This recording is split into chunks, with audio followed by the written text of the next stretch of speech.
Another day, another video. Welcome back to the channel, everybody. Today we're watching Young Sheldon. This is their 7th episode of the 4th season. Hope you guys have been enjoying it so far. If you'd like to watch today's full episode, it's available for free in the link in the description below. Just click on it, put the password in, and enjoy. So last episode, didn't really see much of Georgia. You know, he was just doing up the bike in the garage, and you know, George was shouting at him like, "Mate, you ain't driving that." You know, like, if your mum won't let you me drive it, you're certainly definitely not. However, at the end of the episode, after helping out Pastor Jeff, you know, basically building the crib, painting the room, getting ready for his baby, we've seen them rocking and rolling down the road on it, you know, having the time of his life while Mary's away at basically Sheldon's university campus, college campus, whatever. It's like he was going for like an induction day, having a walk around, and he didn't really want his mum there. He wanted to just be on his own and self-independent. However, it was just a day of misery, to be honest.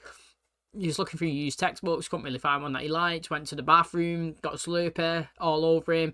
Then he tried to, you know, wash it off, and, you know, he couldn't get his zipper up, and then he ripped that, and then the bee went on his face, and it stung him, and it just didn't go well. You know, it was an absolutely dreadful first day. However, you know, top the cake and made it even worse is that John's not working there anymore. He's took a job at the Super Hadron Collider, so he's not going to be at the campus as a person that can look after, you know, like mentor Sheldon. However, he was happy for him as well, because he was saying it was an opportunity that he couldn't turn down. However, Sheldon's happy, Connie's not. She's upset because he left without kind of saying goodbye and giving her a reason and all this stuff. And, you know, at the end of the episode, we did see that because he sent a letter and she sat and read it. However, you know, it makes you think, is that going to be the end of them? Are we going to have no slow burners? Is it just going to be her and Dale? How's it going to go? Is John going to be in it every now and again? I don't know. Do you know what I mean? Interesting questions. We're just going to have to see. Thanks for checking out today's episode. Hope you guys enjoy it. If you do, please smash a like. Really helps out. Subscribe if you're new. And as always, let's jump into today's episode.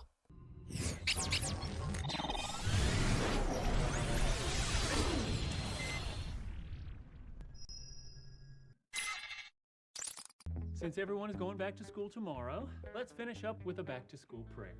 Does this prayer just apply to middle school, or is it appropriate for the college-bound? It's for everyone. Dear Heavenly Father, as we return to school, we look to your eternal Billy. It's not the pledge. Sheldon, it's Dr. Linklater. I'm watching Star Trek, the original series. I'm sorry, I'm not up in my cartoons. Dr. Linklater's on the phone. While we wait, here's a fun fact. In the animated series, Culkin was played by James Doohan. Hello? Hello, Mrs. Cooper.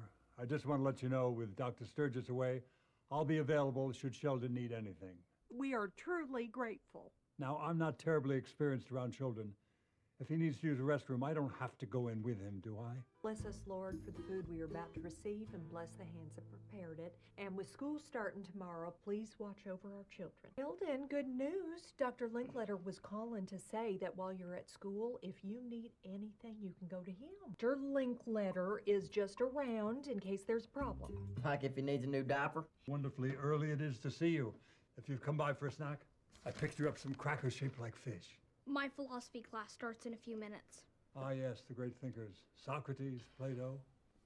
Speaking of which, I got you some Play-Doh. You have everything you need? Lunch money? Yep, Locker combination? right here. Why is it there? Writing on my hand to sew 5th grade. Gonna go in. I assume you don't want a hug? Make it quick. Hey, Brenda. She didn't want you to walk her in. No.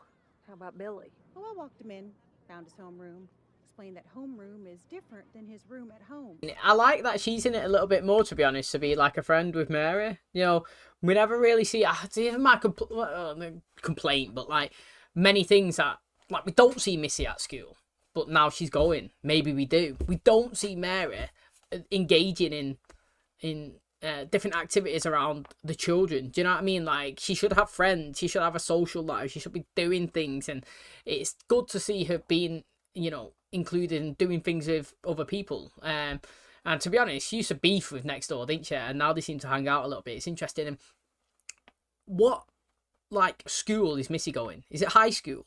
I know that she looks young, and I don't know the school systems, like I say, in the US, but like in the UK, at 11/12, in that region, you will be starting high school. You, like we do, like year 7, we go 7 to 11, like as high school. So year 7, you'd be 11/12, and then obviously it'd be 12, 13, 8, 13, 14, 9, 14, 15, you know, 10 and 15, 16, 11, and then you leave, and then you go to college, and then university. But your college is our university. I think you stayed till you're 18 in high school. But yeah, like, or do you have a middle one? Do you go to like a young school and then the middle school, and then you go to the high school after it? I've always considered myself a collector of knowledge. Now that I was a full-time college student, my collection was about to grow exponentially. Welcome to the world of philosophy. I'm going to teach you that you don't even know what you think you know. This philosopher Zhuangzi believed it was possible he didn't really know anything because he might just be a butterfly dreaming that he was a philosopher. Yes, He wasn't a butterfly. how do you know you're not just dreaming butterflies can't dream? Because I'm awake. No, I saw some pretty trippy stuff at a Grateful Dead concert. The drummer turned into a tap dancing walrus and floated away, so we can't really trust our senses, can we? I could concentrate better if you weren't flashing your toes at me. Billy's a sweet kid. But these middle schoolers are gonna eat him alive. That girl is cute and sassy and has a real chance at being popular. Do not take that from her. Yes. I'm miserable. You're always worried about something. I'd like one girl around here to win. She displayed complete contempt for science. She claimed that knowledge was a myth, and then she told the class they could take their shoes off. Anarchists, communists, vegans. There's a fellow in the religion department that believes God has two women and their names are Wendy and Claire. But to say nobody actually knows anything, how could she know that? It's a contradiction. Sheldon, I don't know what to tell you. If you're that unhappy, just drop the class. From now on, I'm coming to you with all my problems. Meant on the other side of this sign is true. Professor Erickson, I'm a scientist, and I don't find those types of questions worth my time. And butterflies are just worms that can chase you. People have spent 2,000 plus years trying to solve them without success, so if you feel like giving up, I don't blame you. It is important. The acquisition of factual knowledge. How do you know if something is factual? You test it and see if it holds true. And how do you know that that's factual? Doing it again. Maybe you're dreaming I'm doing it. She's pretty annoying, to be fair. So good. You gonna drop the class? Yes, but only after I systematically destroy her half-baked arguments in front of everybody else. It's good to have goals. Do you know what she's going to do? Rue the day. The day, the night, if it's rueable, she's going to rue it. You see, Georgie was wearing his headphones. It's just like a personal like observation. Well, like of headphones. It's like when I wear headphones, it has to be full. The cup has to be fully over my ear, like absolutely completely over. It can't rest against the eardrum at all because, or the earlobe, whatever you want to call it, because after maybe half an hour, my ears ache. They got in so much pain, and that's why I cannot wear Beats. You remember when Beats was dead popular and everybody got pairs? I had like 2 pairs over my time, and you know, every time I wore them, like after a while, it was hurting. I was like, oh, my ears are dead sore. You know, try going on a flight or something like that, and like you wear them, it's terrible. Like honestly terrible. Now I found these ones, they just Bose, and they was all over ears, and like put them on, wore these for hours, comfy. No, I've wore these on honestly hours on end, like 4 or 5 hours, don't do anything to it. And like I realised that if I ever wear any headphones and it touches the ear and like presses against it and doesn't cover the whole thing, so my ear just sits inside softly, like I can't wear them. So that's just a random interesting thing for me. And I remember when I was in school, I always used to rock around. We didn't have like it wasn't as old as that where you had like a disc player that you carried around. It was an MP3 player. It was dead small. It was like, I don't know, like this big, and you could plug it. It was basically, you take the end off and add a USB. You could put it into your computer. You could drag your MP3 songs on it. You know what I mean? And then like you could listen to it. You know, it's mad how everything changes. You went from that disc player to the MP3 to just straight up on your phone streaming. Missy though, you know, seems like she's gonna have a great time. I reckon that she will be actually a popular girl in school. She loves it, don't she? Like she's saying there, she's in the middle of the note passing. Like again, don't have to note anymore. You can text, can't you? I feel like she's gonna have a great time, and Sheldon's just gonna have a struggling time. The good name of Lady Science had been besmirched, and it was up to me to defend her honor. I want to watch Fresh Prince. Too bad, the game is on. There's always a game on. Dad? Sorry, kid, it's Cowboy. My show's only 30 minutes. Yours is 3 hours. But yours don't have them cheerleaders jumping up and down. Mom? What if we don't turn the TV on at all and we play a board game? Come on. So that a genealogy of That's never concepts happening. results in which each one has its definite place. Hi, Brenda. I just wanted to see how today went. Oh, great. Sheldon is already in some sort of fight with his philosophy professor. About what? Currently, he's plotting the destruction of her worldview. How did Missy do? I think Missy had the best day of her life. Oh, thank God. She sits between her friends, so the note passing goes through her. She's going to get the dirt firsthand. That's huge. Miracle if Billy even makes it to high school. Don't take this away from me. Missy is going to look so cute in that tiara. Yes, she is. That's the Fresh Prince. He's from West Philadelphia. Born and raised. Yeah. Hello. Bonjour, Sheldon. Bonjour, René Descartes. I see you're reading a book on philosophy by Aristotle. I'm also having trouble with my philosophy professor. She says that we don't know if science is true. Mon Dieu! How do I get her to understand that science can form true beliefs about reality as it really is? You're asking what is the foundation of knowledge? All knowledge must rest on a foundation that we can never doubt. It is. Of course. I've done a little reading since last we spoke, and I'm prepared to show you that everything we know about science is true. Well, I'm all ears. If I question, I must think. If I think, I must exist. Cogito, ergo, sum, I think, therefore I am. Here is a flower full of sweet nectar. Why would I want that? Because you're a butterfly and this is just your dream. I'm not a butterfly. I knew that he's actually dreaming that one. It was a dream. Everything is a dream! Missy, help! Am I awake or is this a dream? Shut up, dingus. The thing is, though, right, I know that his teacher is saying that, but mate, she would peck at if everything that you say is, how do we know it's real? It could be in our mind. Maybe that we're alive when we're asleep, and, you know, when we're asleep, we're alive. You know what I mean? All this bullshit. Like, people say that, all that type of stuff. The only thing that you could take is for granted, is for a fact, is that what you can remember. Like, it is the present real time. So, you know, if I can remember what I'm doing now, that's real to me. You know what I'm saying? Like, she's like, but what if you was dreaming? Yeah, I might have been. But, like, it's still real. It's still now. It's still the present. It's still what I know. Like, she was saying, she said a double negative. She was saying that, like, everything... What did she say? She said something like, nobody knows anything. And he said, well, in reality, if nobody knows anything, how do you know that? Because if you know nobody knows anything, then you know something. So then you're counteracting that nobody knows anything. Like, do you know what I mean? It's a double negative. So, I don't know. Like, she might have knowledge and she might be able to teach the class and she might know what she's talking about. However, the little traits here and there, the countering, how do you know this though? And what if and what that would do me. I didn't like, honestly, I struggle in that class. Shelley, you feeling all right? Yes. How come you're not dressed? Why should I? Dreaming and waking, life and death, philosophers and butterflies. They're all the same. Nothing matters. George? To be continued. I mean, is that the first one that we've kind of had on this one? That's interesting. However, like I was saying there, it does peck at. You have people that literally say, how do you know that you're alive when you sleep? You know what I mean? Like, how do you know that you're not living life when you're asleep and you're really what we're in now is a dream? And it's like, well, that's just a load of bollocks. Like, honestly, like, I don't mind science and I don't mind theories and stuff, but I can call BS and I think that's a load of shit every time somebody can say something that I just think is absolutely far-fetched. You know what I mean? Like, I believe in facts. And if you could prove something to me, then I would totally back it and believe it. So, for example, I don't know much about science and I don't know this and this and that. However, you know, if people do stuff and they do an experiment and they can show me something that's real, I will believe it. For example, you know, I find it hard to believe that dinosaurs was real. You know, why do you say that? Why do you think that dinosaurs weren't real? It's not that I don't think it was real. I just think it's hard to believe because I've never seen it.